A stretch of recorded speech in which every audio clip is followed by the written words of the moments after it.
Someone asked why the water immediately starts boiling when you drop a fish into it. Actually, this is the splash created by piranhas fighting over food. Within just a few seconds, the fish gets devoured down to its skeleton. If you accidentally get bitten on the hand, you probably end up disabled. So do piranhas actually eat humans?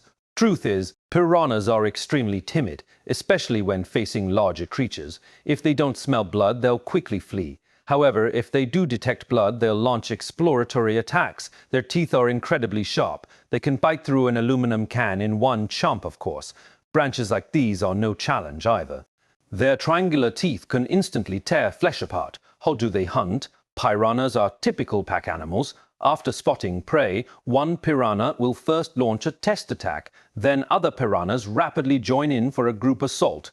Once they smell blood, they become extremely vicious. They'll even devour their own kind.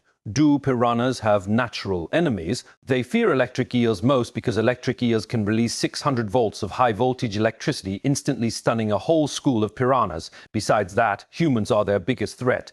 You just need one piece of meat and a bucket to become a seasoned angler. Piranhas are very active, making their meat tender and delicious. Locals love grilling them, sprinkling salt and lemon for a delightful feast.